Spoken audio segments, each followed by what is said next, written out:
perkenalkan, nama saya Nikade Devina Diasnita, biasa dipanggil Devina, dan mengambil program 2 tahun yaitu HSM FD atau Hotel Supervision Management FD Division. Nah, di sini saya akan mempresentasikan 3 tokoh dari entrepreneur yang sukses. Nah, yang pertama itu adalah Elon Musk. Nah, siapa sih yang nggak tahu Elon Musk? Elon Musk itu lahir di Afrika Selatan. Nah, beliau dari kecil telah memiliki ketertarikan kepada teknologi dan juga luar angkasa. Nah, setelah beliau sukses dengan perusahaan-perusahaan teknologi seperti Zip2 dan PayPal, nah, beliau memiliki cukup banyak ya uangnya pada saat itu, dan tidak sampai di sana, beliau memutuskan untuk mendirikan SpaceX. Nah, apa sih itu SpaceX? Nah, SpaceX itu adalah Space Exploration Technology Group, di mana beliau membangun ini karena ketertarikan beliau terhadap dunia luar angkasa. Nah, di sini beliau meluncurkan satu roket yang bernama Falcon 1, di mana Falcon 1 ini telah gagal terbang atau gagal meluncur sebanyak 3 kali, di mana di sini beliau mengalami banyak kerugian dan banyak caci makian dari orang-orang yang menyebut beliau gila. Nah, tak cukup sampai di sana, karena kegigihan beliau ingin mengeksplorasi dunia luar atau dunia luar angkasa, beliau mencoba lagi untuk menerbangkan roketnya yang bernama Falcon 1 itu. Nah, roket Falcon 1 itu akhirnya bisa terbang sampai orbit, di mana itu kesuksesan dari perusahaan swasta. Nah, maka dari itu NASA mempercayai SpaceX untuk melakukan misi-misi pengiriman barang ke stasiun luar angkasa internasional. Nah, tak cukup sampai di sana, SpaceX juga meluncurkan roket bernama Falcon 9, Capsule Dragon, dan bahkan mengembangkan roket bernama Starship, di mana roket itu ditujukan untuk misi keluar angkasa yang tertuju pada planet Mars. Nah, SpaceX tak hanya pemimpin industri luar angkasa, namun SpaceX telah berhasil mengubah pandangan orang-orang terhadap eksplorasi luar angkasa. Adapun nilai entrepreneurial yang saya dapat dari kisahnya Elon Musk, yaitu yang pertama, pantang menyerah. Nah, di sini Elon Musk telah mengalami beberapa kali kegagalan dan terus secara berulang-ulang. Namun di sini Elon Musk telah percaya diri dan berani untuk membuktikan bahwa beliau bisa, dan ternyata itu terbukti bahwa beliau telah bisa mengembangkan roket-roketnya dan bisa melakukan misi-misinya ke luar negeri untuk mengirim barang. Yang kedua itu inovatif. Nah, di mana beliau telah mengembangkan beberapa roket dan itu bisa digunakan secara ulang atau reusable. Yang ketiga yaitu visioner, di mana beliau memiliki visi di mana manusia itu bisa hidup di planet lain. Nah, selanjutnya itu beliau berani mengambil resiko, di mana beliau telah menginvestasikan seluruh kekayaannya di SpaceX dan itu beresiko untuk kehilangan semuanya. Yang kedua ada Ferry Yunardi, di mana Ferry Yunardi ini lahir di Padang, Sumatera Barat, dan melanjutkan studinya atau pendidikannya di luar negeri. Beliau merupakan lulusan dari Purdue University dan pernah bekerja di perusahaan teknologi bernama Microsoft di Amerika Serikat. Nah, saat beliau ingin pulang ke Indonesia, beliau mengalami kesulitan untuk memesan tiket secara online di luar negeri.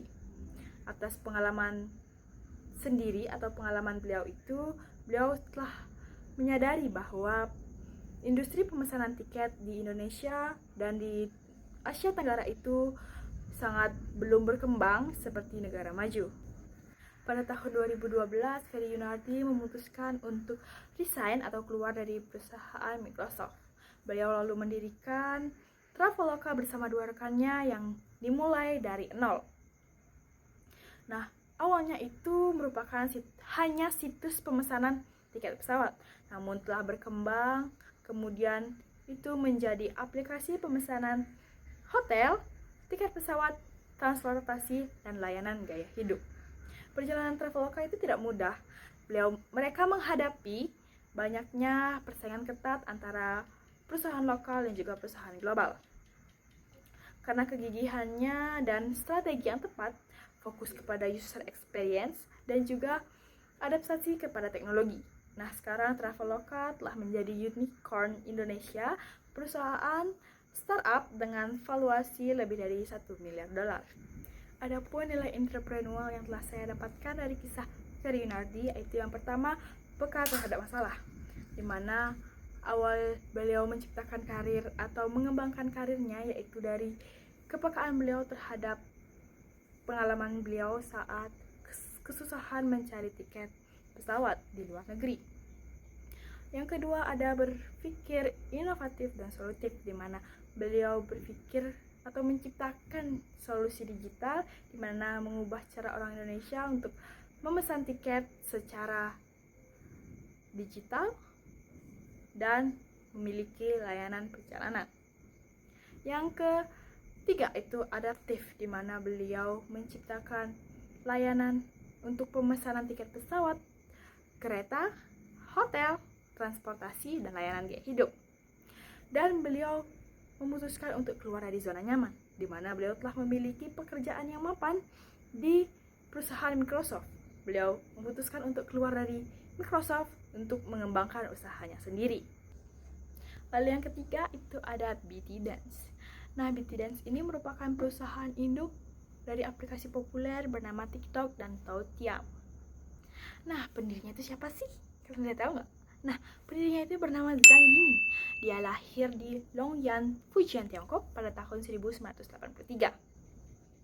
Beliau lulus dari Nikkei University, jurusan Software Engineering. Setelah lulus, Zhang Yiming bekerja di beberapa perusahaan teknologi, salah satunya itu adalah Microsoft.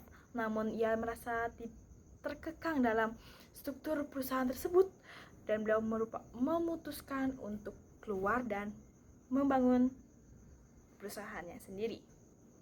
Pada tahun 2012, Zhang mendirikan ByteDance dengan produk pertama mereka yaitu Toutiao, aplikasi berita berbasis kecerdasan buatan AI yang menyajikan konten sesuai minat pengguna.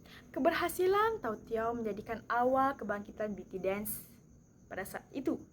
Kemudian pada tahun 2016, ByteDance meluncurkan Douyin dengan pasar Tiongkok dan TikTok dengan pasar global. Fokus utama Zhang adalah memanfaatkan machine learning dan AI untuk merevolusi cara orang mengonsumsi media sosial.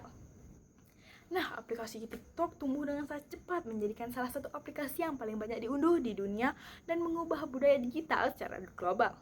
Semua ini terjadi dalam waktu kurang dari 1 dekade sejak ByteDance didirikan. Adapun nilai entrepreneurial yang telah saya dapatkan dari kisah Zhang Yiming, yaitu visioner yang melihat tren masa depan dengan konten pendek dan personalisasi akan menjadikan dominan di dunia digital. Yang kedua itu peka terhadap perubahan pasar, tak hanya fokus pada Tiongkok, beliau juga mengembangkan atau menargetkan pasar global dengan TikTok. Ketiga itu cepat bertindak, bergerak cepat, mengembangkan dan menyesuaikan produk-produk untuk bersaing dengan raksasa teknologi dunia. Selanjutnya adalah berani tampil beda. Tidak hanya sekedar meniru model bisnis perusahaan barat, tetapi juga menciptakan ekosistem konten yang unik berbasis teknologi tinggi. Nah, mungkin segitu aja presentasi dari saya, itu mengenai 3 tokoh entrepreneur yang telah sukses di dunia. Nah, mungkin sekian dari saya. Jika ada salah kata atau kesalahan dalam saat berbicara, mohon dimaafkan. Sekian dan terima kasih. Dadah!